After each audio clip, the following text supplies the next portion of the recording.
ሆኖም ግን የገጠማው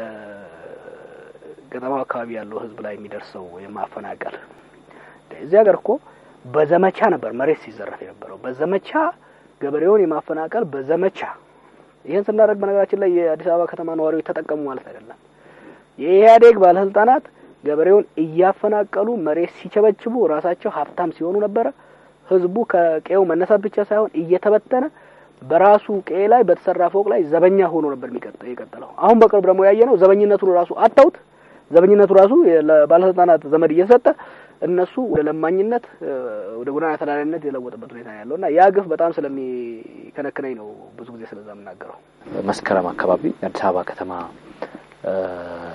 ከተማው ላይ የሚስተዋለ የጸጥታ ችግር ነበር ያን የጸጥታ ችግር ተከትሎ ለኢትዮጵያ ቴሌቪዥን በሰጠው ቃለ መጠይቅ ላይ ችግሩን እየፈጠሩ ያሉት የአዲስ አበባ ከተማ ወጣቶች አይደሉም የሚል አለፍ ሲልም የአዲስ አበባ ከተማ ወጣቶች ሳይሆኑ ስፖንሰር የተደረጉ አካላት ናቸው ብለ ጉዳዩ ላይ አስተያየት ሰጥተህ ነበርና ምንድን ነበር መነሻክ በዛ ጊዜ የተደረገውን ብጥብጥ አሁን በአዋሳ በወቅቱ በአዋሳ በአሶሳ በጅጅጋም ቤትም የሚደረገው ግጭት ስፖንሰር የሆነ ግጭት ነው ስልጣን ያጡት ግለሰቦችና ቡድኖች አሁን ያለው መንግስት እንዲረጋጋ አይፈልጉም አሁን የተጀመረው ለውጥ እንዲሳካ አይፈልጉም ከዚህ አንፃር ያለው ስሊፐር ሴል አላቸው ደህንነት መስሪያ ቤቱ ትልቅ የሰው ኃይል ነበረው ያን ኃይል በመጠቀም ቡድኖችን ስፖንሰር እያደረገ ሲያጋጭ ነበር በቡራዩ የተደረገውን ግጭት እዚህ የተደረገውን ግጭት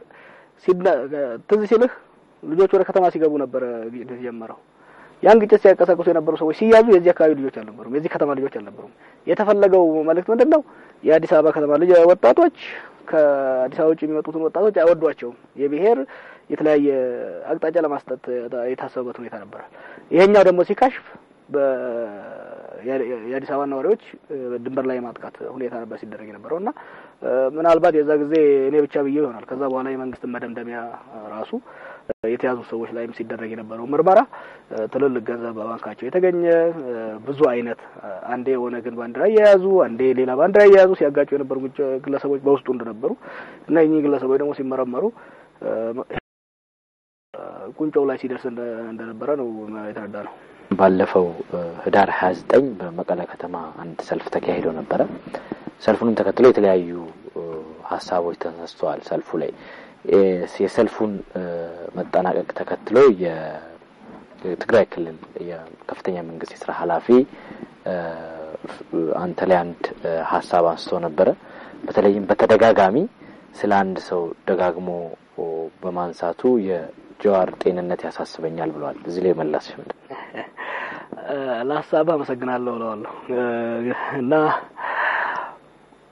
ጌታቸው አሰፋ ጉዳይ ያን ግለሰብ ጉዳይ አይደለም ጌታቸው አሰፋ ለማለት ለ17 አመታት የዚችን ሀገር የደህንነት ቢሮ የመራ ከዛ በፊትም በብዙ ወንጀሎች ውስጥ ላለፉት 27 አመታት በኢትዮጵያ ውስጥ ለተደረገ ወንጀል ለተደረገ የሰብአዊ መብት ጥሰት ለተደረገ ዘረፋ አፈና ግንባር ቀደም ተዋናይ ነበር ለ17 አመታት ደግሞ በዋናነት ላለፉት 6 አመታት ግን ኢትዮጵያን የመራው እሱ ነው ኃይለማርያም አልነበረም የግለሰብ እዚህ ሀገር ለተደረገ ማንኛውም ግድያ ማንኛውም አፈና ማንኛውም ሰቆቃ ማንኛውም ዘረፋ ገመዱን ከጎተትከው በቀጥታ ጌታቸው አሰፋ ጭንቅላት ላይ ነው የሚሄደው ይሄንን ደግሞ ጌታቸው ረዳ በደንብ ያውቀዋል ጌታቸው አሰፋ የዚህ ሀገር ለተደረገ በደል ለተደረገ ዘረፋ ይቺ ሀገር ለወደቀችበት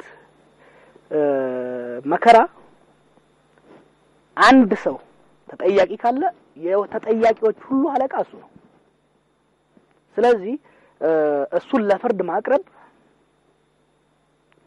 ለተበዳዮች ብቻ ሳይሆን ለበዳዮችንም ራሱ አንድ ቦታ ሰብሰብ ለማድረግ ወሳኝ ነው ብዬ ነው የማስበው ያ ብቻ አይደለም በደንብ ነው ያጠናሁት አውቀዋለሁ ሰውየውንና ይሄንን ሰው ማውቃል በደንብ ነው የማውቀው ምን ሲሰራ እንደነበረ አሁን ማታ የተሰራው ዶክመንተሪ አንስሰለ እሱ ከሰራ ውስጥ 0.005 ወንጀል እዛው ተካተተ ይሄ ሰው እኮ ከቢሮ ሄዶ ቁጭ ብሎ ቶርቸር ሲደረግ ሱፐርቫይዝ የሚያደርግ ሳይኮ ነበር እና አንደኛ ከዚህ ፊት ለሰራው ወንጀል መጠየቅ አለበት። ሁለተኛ አሁንም አላደበም።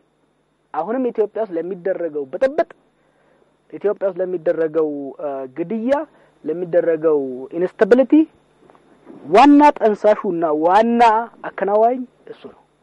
ምክንያቱም የሀገሪቷ የስለላ ድርጅት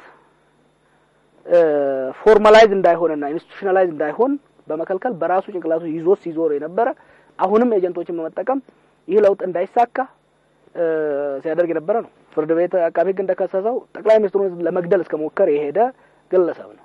ስለዚህ የዚህ ግለሰብ ለፍርድ መቅረብ ትላንት ለተሰራው ወንጀል ፍትህ ለማምጣት ብቻ ሳይሆን የሀገርን ደህንነት፣ የሀገርን ጸጥታ፣ የሀገርን ሰላም ለማረጋገጥም ወሳኝ ነው። one way or another ጌታቸው is going down። በማንኛውም መንገድ ጌታቸው ለፍርድ መቅረብ አለበት። ከፖለቲካ ቲያትሩ ውጪ ካልወጣ በስተቀር በቀጠናው ሰላም ሊመጣ አይችልም። ይሄንን መንግስትም ሊያውቀው ይገባል፣ ያውቁታልም፣ ህዋቶችም ያውቁታል። የሚደረገው ሰልፍ በሙሉ የሚደረገው ሀተታ በሙሉ ጌታቸውን ለማዳን ነው። ጌታቸውን ከፍትህ የሚያደርጉት ደግሞ ጌታቸውን ስለሚወዱት ወይ ደግሞ በሱ ንጽህናና ስለሚያምኑ ሳይሆን እሱን አሳልፈን ከሰጠነው ጉዳችንን ይዘከዝክብናል ብለው ስለሚፈሩ ብቻ ነው። ሌላ ምንም ነገር። ስለዚህ በተለይም አሁንም ከዚሁ ጋር ተያይዞ የሚነሳው ጉዳይ እኩል ያጠፋ ነው። በህዋት የኢህአዴግ አንዱ እህት ድርጅት ነው። ስለዚህ በሀገሪቱ ውስጥ ለነበረው ቀውስ ህዋት ለብቻው ሊጠየቅ አይገባም። ከዛም አልፎ ደግሞ ህዋት ውስጥ ያሉ ግለሰቦች ለብቻው አይጠቃም።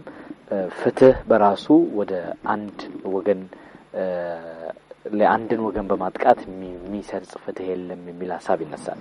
እዚህ ላይ ያለ ሐሳብ እነኛ በዘጋች ላይ ለፍርድ እየቀረበ ያለ ህዋት አይደለም፣ ግለሰቦች ናቸው። ሌላው እየተቀጣ አይደለም እንዴ? ከታሰሩት 40 ምናምን ደህንነቶች እኮ ከግማሽ በላይ ኦሮሞና አማራ ነው። የጌታቸው ምክትል ታስሯል፣ ደቡብ ነው፣ ዘሪሁን። የሱ ሌላ ምክትል አለ፣ ተስፋዬ ወርጌ ኦሮሞ ነው እንዴ? ብሔር ያነጣጠረ አይደለም። ኦፍ ኮርስ ስትዘግነው በአብዛኛው የነበረው ነው ብድግ የምታረጋው። የኢትዮጵያ ደህንነት በአብዛኛው 80% የሚሆነው የህዋት አባላት ነበሩ። ስለዚህ የፍትህ መረብ ሄዶ ሲወርድ በአብዛኛው እነሱ ማያዙ ማይቀር ነው። ግን ልድገመው፣ ይሄ ሁሉ ጫጫታ ጌታቸው አሰፋን ለማዳን ነው። ምንም ሌላ ነገር የለም። ሌላ ምንም ያውቁታል። ጌታቸው አሰፋን ደግሞ ማዳን የሚፈልጉት ጌታቸው ንጹህ ስለሆነ አይደለም፣ ከወንጀሉ ንጹህ ስለሆነ አይደለም። እሱ ከወረደ ይዞን ይወርዳል ብለው ስለሚፈሩ ነው።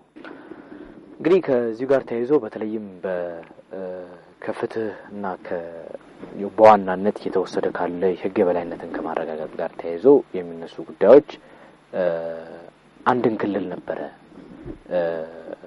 ከአራቱ ብሔራዊ ድርጅቶች አንዱን ክልል ነበረ ህወሓት ሲመራ የነበረው። ስለዚህ በኦሮሚያ ክልል ውስጥ ለተፈጠረ ችግር ኦሮሚያን ሲያስተዳድር የነበረ፣ በአማራ ክልል ለተፈጠረ የሰብአዊ መብት ጥሰት አማራ ክልልን ሲያስተዳድር የነበረ ፓርቲ ነው መጠየቅ ያለበት የሚሉም አሉ። ህወሓትማ ትግራይን አላስተዳደረም። እንደውም ትዝ አላለችውም ትግራይ። እነሱ በፕራይመሪሊ ሲገዙ የነበሩት ኦሮሚያና አማራን ነው። ኦሮሚያ ውስጥ የነበረው ፓርቲ የነሱ ጉዳይ አስፈጻሚ ነበር፣ ነገረ ፈጅ ነበር እንጂ ስልጣን አልነበረው። አማራ ውስጥ የነበረው ፓርቲ የህወሓት ነገረ ፈጅ ጉዳይ አስፈጻሚ እንጂ ፓርቲ አልነበረም፣ ፓርትነር አልነበረም። ለእያንዳንዱ ከላይ እስከ ታች እስከ ወረዳ ድረስ የህወሓት ሰዎች ተሰግስገውበት የነበረበት፣ ከአንድ የክልል ፕሬዝዳንት ይልቅ አንድ ተራ የህወሓት ደህንነት የበለጠ ስልጣን የነበረበት፣ እንደፈለገው ሲያዘው ሲያሽከረክረው ታሪክ እኮ አይደለም እያወራን ያለ ነው። we lived this thing እዚህ ነበርን እኮ እዚህ እንዴ ኢህአዴግ ውስጥ እኮ ነው ያደግነው፣ እዚህ ስርዓት ውስጥ እኮ ነው ያደግነው ከልጅነታችን ጀምረን። የህወሓት ሰው ሲባል ኦዴሮችና ባሌኖች ጠብር ገፍ ብለው ተንቀጥቅጠው ነበር ስራ ሲሰሩ የነበሩት። ስለዚህ ህወሓት 27 አመት ኢትዮጵያን በበላይነት ዶሚኔት አድርጎ የፖለቲካውን፣ የደህንነቱን፣ የሚሊተሪውን፣ የኢኮኖሚውን ዶሚኔት አድርጎ ተቆጣጥሮ የቆየ ፓርቲ ነው። ስለዚህ ደግሞ አሁን ከሚናገሩት የገነባናት ሀገር እያሉ ነው አይደለም ያሉት። ብቻችንን የገነባናት ሀገር እያሉ እኮ ነው ያሉት። ብቻችንን የገነባናት ሀገር ካልሆነች እናፈርሳለን እያሉ ነው ያሉት። ያ ራሱ የሳን አድሚሽን እያመኑት ያለበት ሁኔታ ነው። ይሄ እንደውም ለመከራከሪያ መቅረቡ ራሱ አስነዋሪ ነው። ህወሓት ይቺን ሀገር ቁርጥም አድርጎ የበላት ብቻውን ነው። ተረፍራፊውን ኦህዴድ ወስዷል። ተረፍራፊውን ብአዴን ወስዷል። ብአዴን ውስጥና ኦህዴድ ውስጥ በጣም ሙሰኛ የሚባሉ ሰዎች የዘረፉት አንድ 10 አለቃ የህወሓት ሰው ከዘረፈው እኩል አይሆንም። የፈለገው ሰው ካለ ሳምፕል ግለሰቦችን አንስተን የኦህዴድ ሰዎች የብአዴን ሰዎች ያላቸው ንብረትና ተራ የህወሓት ደህንነት ወይም ደግሞ መከላከያ ሰው ያለውን ሀብ ኦዲት እናድርገው። በጣም ቀላል ነው። ይሄ በውስጥ በኢህአዴግ ውስጥ የሚታወቅ ሲከራከሩበትም የነበረበት ሁኔታ ነው። ስለዚህ በ17 ቀኑ የኢህአዴግ ስራ አስፈጻሚ ግምገማ ግን የዚህ ሁሉ ሀገሪቱ ስለተፈጠረው ቀውስ የመጨረሻ ተጠያቂው የኢህአዴግ ስራ አስፈጻሚ ነው ብሎም ወደ ጠቅላይ ሚኒስትሩ ነው ደምድመን የወጣ ነው የሚል ሐሳብ ይነሳል። ውሸታቸውን ነው። ሰምቼዋለሁ ትራንስክሪፕቱን። አብዛኛው ህወሓት ተጠያቂ እንደሆነ ሆኖም ግን ህወሓት ስልጣን ለመልቀቅ ስለተስማማ ለዘብ ለማድረግ ሲባል ኦኬ ስልጣን እስከለቀቃችሁ ድረስ የጋራ ኃላፊነት እንውሰድ ከሚል የመጣ ነው። ስማርት ስትራቴጂ ነበር።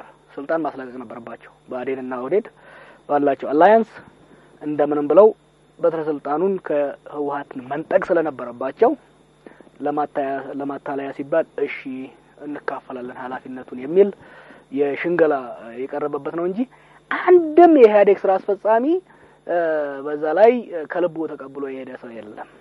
እንደዛም በነገራችን ላይ ሌሎቹ አይጠየቁ እያልኩ አይደለም። ሁሉም ይጠየቅ እንደ ግለሰብ ነው። አሁን በነገራችን ላይ ጥያቄው ነው እየመጣ ያለው። ህወሓቶች ቆራሳቸው ናቸው ይሄን ችግር ያመጡት። በኢህአዴግ ስብሰባ ላይ በተወሰነው መሰረት ሌሎቻችንም ተሳትፈን በተደረገው ውይይት መሰረት ከፍትህ ይልቅ ሰላምን እናስቀድም። ፍትህን ትላንት ለተሰራ ወንጀል ፍትህ ከማስፈን ይልቅ ነገ ለናየው ለምንፈልገው ዲሞክራሲያዊ አንድነት መሰረት የሚሆን ሰላማዊ ሽግግር እናድርግ። ፍትህን እንፈልጋለን። ወንጀለኞችን እናሳድድ ከተባለ ሀገር ይናጋል። ሀገር ግጭት ውስጥ ይገባል። ግጭት ውስጥ ከሚገባ የበሉትን በልተው የገለውን ገለው ይሄዱ። ህወሓት ተመልሶ ራሱን አድሶ የሽግሩና የለውጡ አካል ይሁን የሚል ውሳኔ የተደረገው። ያ ግን የለውጥ ኃይሉም ያደረገውን ፍትህን መስዋዕት በማድረግ ሰላምን መምረጡ እንደ ድክመት፣ እንደ የዋህነት፣ እንደ ፈሪነት ነው የተወሰደው። ስለዚህ የለውጥ ኃይሉ ሰላምን ሲመርጥ እነሱ ፍትህ ስላልመጣ እንደ ንቀት በማየት ሀገርን ወደ ማፈደፍረስ ሀገርን ወደ መበጥበጥ ነው የሄዱት። አሁን የተደረገ ያለው እርምጃ የፍትህን ብቻ አይደለም። ሀገሪቷ ፍትህን መስዋዕት አድርጋ ሰላምን ማግኘት ስላልቻለች ሰላምን ለማስፈን ፍትህ ማምጣቱ አስፈላጊ ነው ወደሚል መደምደሚያ ስለተገባ ነው የፍትህ እርምጃ እየተወሰደ ያለው። ሌላው በቅርቡ እንግዲህ በኦሮሚያ ክልል የተለያዩ አካባቢዎች ሰልፎች ተካሂደዋል። ሰልፎቹ የጠቅላይ ሚኒስትር ዶክተር አብይ አህመድን አስተዳደር የሚቃወሙ ናቸው? የሚቃወሙ አይደሉም፣ የሚያነቁ ናቸው። እንግዲህ ይሄን ለውጥ እነዚህ ሰልፈኞች ናቸው በግንባር ቀደምነት ገፍተው ያመጡት። የነ አብይ አህመድ መንግስት በባላደራነት ሰጥተዋል። የአምባገነናዊ ስርዓትን በማፍረስ ወደ ዲሞክራሲ አሻግሩን፣ ስርዓት አፍርሰን በአዲስ ከመንገነባ እናንተው ስለተለወጣችሁና የኛን ሮሮ እየሰማችሁ ስለሆነ አሻግሩን የሚል በባላደራነት አደራ ሰጥቷቸዋል። ሆኖም ግን ለውጡ በፈለጉት ፍጥነትና አቅጣጫ እየሄደ አይደለም ብለው ስለተጠረጠሩ ተቃውሞ አንስተዋል። በተለይ ደግሞ በድንበር ላይ የሚደረጉ ግጭቶች፣ የሰው ሞት መቀጠል፣ ከላይ የተጀመረው ሪፎርም ተሐድሶ እታች አለመድረሱ ከላይ እናያቸዋለን ግን እናንተ የቃል የገባችሁት የሪፎርም እኛ ጋር አልደረሰም የሚል ረሳችሁን ወይ የሚል የመቀስቀስ የማስጠንቀቂያ ደወል አይነት ነው እንጂ መፈክሮቹም በስራ በአመራሩ ላይ ተቃውሞ አይደለም። አመራሩን አደራህን አትርሳ የሚል የማስታወሻ ይመስለኝ። በቅርቡ እየተነሱ ያሉ ጉዳዮች ከምርጫው ጋር ተያይዞ ነው። እንግዲህ ጠቅላይ ሚኒስትር ዶክተር አብይ አህመድ በቅርቡ ከ81 ከሚደርሱ ተፎካካሪ ፖለቲካ ፓርቲዎች ጋር ውይይት አካሂደዋል። ውይይቶች መካሄድ አለባቸው፣ ድርድሮች በፍጥነት መካሄድ አለባቸው ብለ በተደጋጋሚ ስጽፍ ተመልክቻለሁና ውይይቱ በምርጫው ላይ የሚኖረው እንድምታ እንዴት ታየዋለህ? ከዛም አልፎ ምርጫው መራዘም አለበት፣ ምርጫው በወቅቱ መካሄድ አለበት የሚሉ ሁለት ሐሳቦች አሉ። ያንተ ሐሳብ የቱ ጋር ነው የሚቆመው? ኤሊት ባርጌን በጣም ወሳኝ ነው። የልሂቃን ድርድርና ውይይት በጣም አስፈላጊ ነው። ቅድም እንዳልኩ ለውጡን ያመጣው ፐሪፌሪ ላይ ያለው የገጠሩ ህዝብ ባደረገው እንቅስቃሴ ነው። ማሱ ህዝቡ ያደረገው እንቅስቃሴ ነው። የፖለቲካ ልሂቃኑ ወይ ከስርዓቱ ጋር ሆኖ ጭቆና ላይ ሲሳተፍ ነበር ወይ ደግሞ ራሱ ተከፋፍሎ ተልፈስፍሶ ነበር። ይሄን ለውጥ ያመጣው የፖለቲካ ልሂቃኑ ሳይሆን ህብረተሰቡ ነው። ማስ ምንለው ነው ለውጡን ያመጣው። ይሄን ለውጥ ግን ፋርማሲ ያዘና ወደ ተፈለገው ግብ ለማድረስ የልሂቃኑ ሚና በጣም ትልቅ ነው። የፖለቲካ አመራሩ በመንግስት ውስጥም ያለው ከመንግስቱ ውጭም ያለው ሰላማዊ ዲሞክራሲያዊ የሆነ ስርዓት ለመገንባት በመሐከሉ መደራደር ያስፈልገዋል። ጠቅላይ ሚኒስትሩ የጀመሩት ጥሩ ነው፣ ግን 7 ወር ዘግይተው ነው ያደረጉት። የራሱ ሚሽን በደንብ መረዳት አለበት ያመራር። የዚህ አመራር ሚሽን አላማ ተልእኮ አንድና አንድ ብቻ ነው። እቺን ሀገር ከአምባገነናዊ ስርዓት አፍርሶ የሰጠው ህዝብ ወደ ዲሞክራሲ እንዲያደርስለት ነው። ያቺን የማድረስ የትራንዚሽናል ሊደርሺፕ መሆኑን በመረዳት ትልቁ ስራ ማድረግ ያለበት ያ ነው እና በጣም ዘግይቶ የተጀመረ ውይይት ነው። ተጀምሯል። አሁን ግን ቀጣይነት ባለው ሲስተማቲክ በሆነ መልኩ መሄድ መቻል አለበት። ዝም ብሎ ብቻ አንድ ነገር በጣም እያሳሰበኝ ነው እዚህ ሀገር ለሚዲያ ፍጆታ ብቻ ብዙ ነገሮች እየተሰሩ ነው ያሉት። ለሚዲያ ፍጆታ ብቻ ምክንያቱም የሚዲያው የፖለቲካል ልሂቃኑ በጣም ደካማ ስለሆነ የኛ የሚዲያ ሰዎች ተጽዕኖ በጣም ትልቅ ሆኗል። ስለዚህ የተቃዋሚውም የመንግስትም ሰዎች ለሚዲያ ፍጆታ ብቻ ነው ስራ እየሰሩ ያሉት። ያ ጥሩ አይደለም። ጠለቅ ብለው በምርጫ ጉዳዮች ላይ የምርጫ ህግ አሁን እየተሻሻለ ነው። እሱ ላይ አንቀጽ በአንቀጽ መደራደር መቻል አለባቸው። በምርጫ አስተዳደር ከላይ እስከ ታች ማን ያስተዳድር የሚለው ላይ መደራደር መቻል አለባቸው። ፖለቲካል ፓርቲዎች ህዝብን ሲያደራጁ ህዝብን ሲያንቀሳቅሱ ምን አይነት ህግጋትን ምን አይነት ሞራልን መቀበል አለባቸው የሚለው ላይ መስማማት መቻል አለባቸው። እነዚህን ካልተስማሙ በስተቀር ወደ ምርጫ መሄድ በጣም ከባድ ነው። በእነዚህ ላይ ወጥ የሆነ ስምምነት ሳይደርስ ወደ ምርጫ ከሄን ድህረ ምርጫና ቅድመ ምርጫና ድህረ ምርጫ ግጭት ፖስት ፕሪ ኤንድ ፖስት ኢሌክሽን ቫዮለንስ ምንለው ይከፍታል። ይሄ ደግሞ በጣም ፍራጃይል በሆነ ሀገር ውስጥ ሀገር ሊያፈርስ ይችላል። ስለዚህ ይሄንን ጠለቅ ብለው ሊወያዩበት ሊደራደሩበት ይገባል። ምርጫው ይራዘም አይራዘም እንደኔ ስራው ሳይሰራ ይራዘም አይራዘም የሚለው ራሱ ቢራዘምስ ምን ሊመጣ ነው? 7 ወር አባከረን አይደለም? አሁን ጊዜ የለንም እየተባለ ነው። እሺ 7 ወር ብትጨምርበት ካልሰራህበት ሲራዘም ቢውል ምን ዋጋ አለው? የቤት ስራ ኮሌጅ ውስጥ በነበርን ወቅት ዴድላይን ኤክስቴንሽን እንጠይቃለን። ፔፐር መጽፈህ ዴድላይን ኤክስቴንሽን ሰኞ መጨረስ ካለበት ቲቸርዬ ኮምፒውተሬን ላሟ በላችና ስለዚህ ወደ 40 አራዝምልኝ ትለዋለህ፣ ያራዝምልሃል። ካልሰራኸው 40 መምጣቱ አይቀርም። 40 ሄደህ ለአራዝምልኝ ትለዋለህ ወደ ሰኞ። ካልሰራኸው አሁንም ወደና ቅዳሜ ያልፍና እንትሩ ይመጣል። ችግሩ ምንድነው? አለባብሶ ቢያርሱ በአረብ ይመልሱ ነው የሚሆነው። ስለዚህ የምርጫ መራዘም አለመራዘም አይደለም ትልቁ ነገር። ለምርጫው ግብአት የሚሆኑ ጉዳዮች ላይ መወያየት፣ መደራደር፣ ተቋማት የመገንባት ስራ መሰራት መቻል አለበት። እየተሰራ አይደለም። ይሄ ደግሞ በጣም ያሳስበኛል። ምክንያቱም ይሄ ምርጫ it's a make or break for Ethiopia። ይሄ ምርጫ በትክክል ከሰራ ነው ይቺን ሀገር ለአንዴና ለመጨረሻ ከአደጋ ልናድናት እንችላለን። ይሄ ምርጫ ካበላሸ ነው ግን ሀገር ልናፈርስ እንችላለን። ተቃዋሚ መንግስትም አንድ ነገር ማወቅ አለባቸው። ይሄንን ስል እንደ አንድ በደንብ ይቺን ሀገርና ሌላም ሀገሮችን እንዳጠና ሰው መነገሩ አሁን ባለው ሁኔታ እዚህ ሀገር ምርጫ ማጭበርበር አይቻልም። it's impossible። ኢህአዴጎች ምርጫ እናጨበረብራለን ብለው ካሰቡ ህርማቸውን ያውጡ። አይቻልም። ምርጫን ማጭበርበር አይቻልም። ምርጫን ለማጭበርበር መሞከር ደግሞ ግጭትን መጋበዝ ነው። የተቃዋሚው ኃይልም ቢሆን ኢህአዴግ ተዳግሟልና በቀላሉ ኢህአዴግን ገልብጠን ስልጣን እንይዛለን የሚሉ ከሆነም ተሳስተዋል። ምክንያቱም የተቃዋሚ ፓርቲዎቹ አንደኛ ያመለካከት ለውጥ ከተቃዋሚነት ወደ ገዢ አስተዳዳሪነት from resistance party to governance party የአይምሮ የፖሊሲ የአደረጃጀት የአመራር ለውጥ ማድረግ መቻል አለባቸው። እነዚህ ሁሉ ስራዎች ካልተሰሩ ለምሳሌ ምርጫ እንሄዳለን ኢህአዴግ ለመስረክ ከፈለገ አይችላትም፣ ግጭት ውስጥ እንገባለን። ስለዚህ ለመስረክ ሳይሆን ራሱን አሻሽሎ ለማሸነፍ መዘጋጀት መቻል አለበት። የተቃዋሚ ፓርቲው ባለው ኢንኩመንት ፋቲግ የምንለው ማለትም አንድ ፓርቲ ለረጅም ጊዜ ከገዛ በኋላ ሰው ስለሚሰለቸው ለተቃዋሚ ድምጽ ሊሰጥ ይችላል። የተቃዋሚው በቀላሉ ማሸነፍ ማለት በቀላል ሀገር ማስተዳደር ማለት አይደለም። ምርጫ ማሸነፍ ማለት ሀገር ማስተዳደር ማለት አይደለም። ሀገር ማስተዳደር ማለት የራሱን የቻለ የፖሊሲ ያመለካከት የድርጅታዊ መዋቅር አቅም ግንባታ ይጠይቃል። ስለዚህ ይሄ ላይ መሳተፍ መቻል አለባቸው።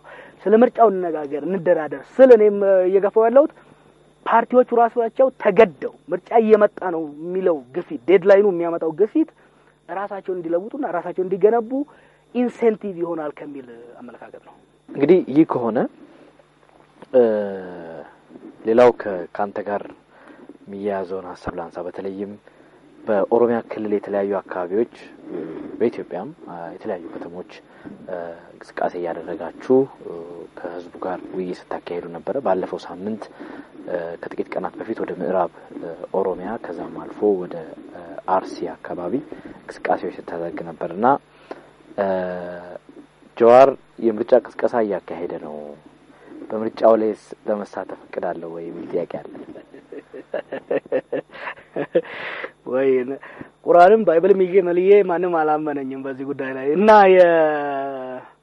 የምርጫ ቅስቀሳ ሊመስል ይችላል። ያ አይደለም። እኔ ምርጫው ውስጥ የመሳተፍ ፍላጎት የለኝም። በነገራችን ላይ ምርጫውን አይ ዶንት ኬር ማን እንደሚያሸንፍ እኔ ፕሮሰሱ ላይ ነኝ። እኔ ፎከስ ፕሮሰሱ ላይ ነው። ፕሮሰሱ ነው እቺን ሀገር ሊያድናትም ሊጥላትም የሚችለው ማተመረጥ አይደለም። የዛ ምርጫ ሂደት እንዴት ሄደ ነው። ግን ያ ምርጫ ወደ ግጭት ካመጣን ልንወጣበት አንችልም እና እያደረግን ያለነው እንቅስቃሴ ሁለት ነው። አንዱ የህዝብን እንደ ተንታኞችም ከዚህ ህዝብ ጋር እንደታገለ ህዝብም ግለሰቦችም ይሄን ህዝብ ማዳመጥ መቻል አለብን። መንግስት ላይ ጫና ለመፍጠር አድቮኬት ለማድረግ ለዚህ ህዝብ የዚህ ህዝብ ፍላጎት ምንድነው? ህዝቡ በአሁኑ ወቅት በጣም ፕሬሲንግ የሆነ ኢሹ የኢኮኖሚ ኢሹ ነው፣ የሴኩሪቲ ኢሹ ነው፣ የምን ኢሹ ነው የሚለውን መስማት እንፈልጋለን ለራሳችንም። በሁለተኛ ደረጃ ደግሞ አሁን የሁለት ነገር እየመጣ ነው እዚህ ሀገር። ህዝብ ነጻነቱን አውጇል፣ አሸንፎ ነጻነቱን ተጎናጽፏል። በነጻነት መኖርን እየተለማመደ ነው። መንግስትም ለረጅም ጊዜ በአምባገነናዊ ስርዓት ነው የቆየው። አምባገነናዊ ስርዓት ፈርሷል፣ ወደ ዲሞክራሲ እየተሻገረ ነው። በዲሞክራሲና በነጻነት ህዝብን ማስተዳደር እየተማረ ነው። ገና እየተለማመደበት ነው። ህዝቡም እየተለማመደ ነው፣ መንግስትም እየተለማመደ ነው። በመሀከል ላይ የአማላጅነት ስራ ነው እየሰራን ያለ ነው። ህዝቡ በነጻነት ግን ኃላፊነት በተሞላው መልኩ ሮሮውን፣ ጥያቄውን፣ ስጋቱን፣ ተስፋውን እንዲገልጽ መድረክ እንሰጠዋለን። መንግስት ደግሞ ሳይደነብር ወደ ቁጣ ሳይገባ ይህንን የህዝብን ሮሮ የሚሰማበትን እድል ደግሞ እንሰጠዋለን። አይታ እንደሆነ በየሄንበት ቦታ የመንግስት ከተማ ከንቲባዎች፣ ዞን አስተዳዳሪዎችን እያመጣን የሚያዳምጡበት ሁኔታ ነው ያለው። በጣም ኢምፕሬሲቭ የሆነ ነገር እያየሁ ነው። በጣም ተስፋ የሚሰጥ ህዝብም መጀመሪያ አካባቢ ይሄን ስንጀምር የነበረውና አሁን ያለው ሞር ሰብስታንቲቭ የሆነ ከኢኮኖሚው ጋር የተያያዘ ከሴኩሪቲ ጋር የተያያዘ ጥያቄ ሳይሆን መፍትሄ ሁሉ እያቀረበ እየመጣ ያለበት ሁኔታ ያለው የመንግስት ባለስልጣናቶች ለረጅም ጊዜ ወደ ህዝቡ ከመናገር በስተቀር ህዝቡን ሰምተው ታያውቁት። ህዝብ ጥያቄ ሲያነሳ በር ዘግቶ ነበር የሚሸሹት። አሁን ግን ቁጭ ብለው ኖት ሲይዙ ሲያዳምጡ የህዝቡን ቋንቋ ራሱ እየለመዱ የመጣበት ሁኔታ ነው ያለውና የዲሞክራሲ ግንባታ ውስጥ አስተዋጽኦ ይኖረዋል ብለን ነው የምናስበው። ከኢትዮጵያ ውስጥ ካሉ ተፎካካሪ ፖለቲካ ፓርቲዎች ከኦፌኮ ጋር ቅርበት እንዳለ ይነገራልና ከነ ፕሮፌሰር መራራና ከናቶ በቀለ በስተጀርባ ጀዋር አለ ይባላል። ከነሱ በስተጀርባ የኦሮሞ ህዝብ ነው ያለው እኔ አይደለሁም። ያው በትግል ውስጥ በተለይ በሰላማዊ ትግል ሲሳተፉ ስለነበሩ እኔም በሰላማዊ ትግል ማምነው ስለነበርኩ አብረን የታገልነው የስትራቴጂ ነደፋ የስትራቴጂ ስራ በአብረን ሰርተናል ለ4-5 አመታት። ስለዚህ ስራ ያቀራረበን ሁኔታ አለ። ከዛ ባለፈ ግን ከኦህዴዶች ጋርም በጣም ነው የምቀራረበው። ስለምታቻቸው ያው አንዳንዱ እንደ ጠላት ሊያየኝ ይችላል እንጂ ኦህዴድን ከውስጥ በመቀየር ደረጃ በስትራቴጂ ደረጃ አሁን ወደፊት ካሉት ብቻ ሳይሆን ከሌሎች ሰዎች ጋርም የረጅም ጊዜ ከ10 አመት በላይ የቆየ የስራ ግንኙነት አለን። ኦነግ ደግሞ ኦልሞስት ያነጸኝ ድርጅት ነው። በውስጡ ነው ያደግኩት፣ አውቀዋለሁ። ስለዚህ ከሁሉም ድርጅቶች ጋር እንተዋወቃለን። አሁንም አብረን እየሰራን ነው ብዙ ነገሮች ላይ። ከኦኤፍሲ ጋር ግን ያለፉት 4-5 አመታት በቅርበት ስንሰራ ስለነበረ በግለሰብ ደረጃም ከነ ዶክተር መራራና በቀለ ጋር ሳይሆን ብቻ ሳይሆን ከደጀኔም ጋር ከነ አዲሱም ጋር ያለን ብዙ ሰዎች ያንን ከማየት ነው እንጂ የነሱ መከታ የነሱ ጀርባ ግን ህዝቡ ነው። ባለፉት አመታት በተደረገው ትግል ሁሉም ህዝቦች ጋር ችግሮች ነበሩ። ነገር ግን ወደ ኦሮሞ አድልተ ታግላል። አብሶሉትሊ ለኦሮሞ አድልቼ ሳይሆን ኦልሞስት ኤክስክሉሲቭሊ በኦሮሞ ላይ ያነጣጠረ ስትራቴጂ ነው የሰራ ነው።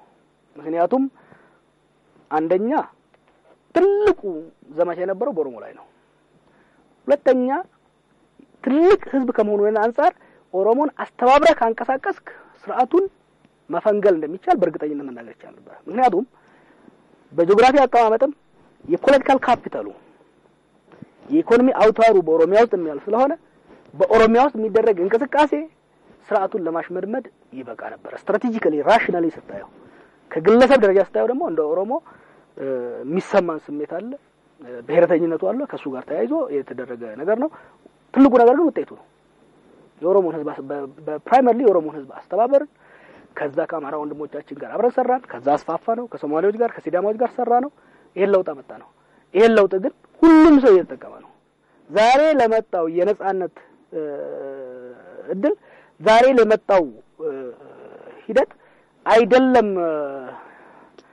ሌላው ማህበረሰብ ኢህአዴጎች ራሱ ተጠቃሚ ሆነዋል ጨፍላቂዎች ዘራፊ የነበረው ፓርቲ ራሱ ተጠቃሚ ሆኖ እየሄደን ያለው ምክንያቱም ነጻነት is a public good ምንድነው ኤክስክሉድ ልታደርገው አንተ ብቻ ተጠቅመበት ሌላውን የምታገልበት ሁኔታ የለም ኢትዮጵያ ውስጥ የመጣው ነጻነት ውስጥ ኢህአዴጎችን ራሱ ማግለል አንችልም ሁሉም ተጠቃሚ ነው ፕራይመሪሊ የኦሮሞዎች ሞቱበት ተገደሉበት ተጨፈጨፉበት እንጂ የመጣው ውጤት ግን ለሁሉም ማህበረሰብ ለጨፍጫፊዎቻችን ኢህአዴጎችም ህዋትም የተረፈ ነጻነት ያመጣው ኦሮሞ ህዝብ ደግሞ ከሌላው ጋር በእኩልነት በሰላም በመፈቃቀር መኖር እንዳለበት የኦሮሞ ህዝብ ነጻነት ያለ አማራው ያለ ጉራጌው ያለ ትግሬው ነጻነት ሊታሰብ አይችልም አይደለም እንደ ኦሮሞ በጂኦግራፊ በደንብ ከሌላው ጋር የተሳሰረ ይቅርና ሌላውም እንኳን ቢሆን ብቻውን የሚጎናጸፈው ብቻውን ኢንጆይ ሊያደርገው የሚችለው ነጻነት የለም ነጻነት is a public good ነጻነት freedom is a public good የፕራይቬት አይደለም ለምሳሌ እዚህ አዲስ አበባ ከተማ ውስጥ ለኦሮሞ ብቻ የሚሰጥ ምንም አይነት ነጻነት ነው አይችልም ምክንያቱም ለአማራው የሚተከሰው ጥይት ኦሮሞን አይመታም ማለት አትችልም ስለዚህ የሰላምም ቢሆን ነጻነትም ቢሆን ዲሞክራሲም ቢሆን ለአንድ ብሔር ለአንድ ቡድን ለብቻው የሚሰጥ አይደለም ሁሉም በጋራው ሊያገኘው የሚገባ አንዱ ብቻውን አካገኘው ግን ኢሉዥን ካልሆነ በስተቀር በተጨባጭ ነጻነትም ሆነ ዲሞክራሲ ሊኖር አይችልም ስለዚህ የኦሮሞ ነጻነት የኦሮሞ ልማት የኦሮሞ ደህንነት ብቻውን አይኖርም በተለይ ደግሞ ከአማራው ጋር ደጋግሜ የምናገረው ሁለት ትልልቅ ህዝብ እንደመሆኑና ውስብስብ የሆነ ግንኙነት ስላለው ለረጅም ጊዜ የሰላምም የግጭትም ታሪክ ስላለው በሁለቱ ማህበረሰብ መካከል የዚህ ሀገር ትልልቅ ግንድ ስለሆነ በሁለቱ ማህበረሰብ መካከል የሚኖር ሰላም የሚኖር መግባባት የሚኖር አንድነት ለሀገር አንድነት ለሀገር ሰላምና ልማት ለአካባቢው ለቀጠናው ደህንነትና መረጋጋት ወሳኝ ስለሆነ ነው ሁሌ ዳግም የምናሰማነው የተረፈ ነጻነት ያለው አቶ ጀዋር እጅግ በጣም አድርገን እናመሰግናለን ተመልካቾቻችን ከኦሮሚያ ሚዲያ ኔትወርክ ዋና ስራ አስፈጻሚና ከፖለቲካ ተንታኙ አቶ ጀዋር መሐመድ ጋር አዲስ ቴሌቪዥን የነበረው ቆይታ ይሄንን ይመስል ነበር በሌላ እንግዳ በወቅታዊ ዝግጅታችን ተመልሰን እስክንገናኝ ድረስ መልካም ቆይታ ይሁንላችሁ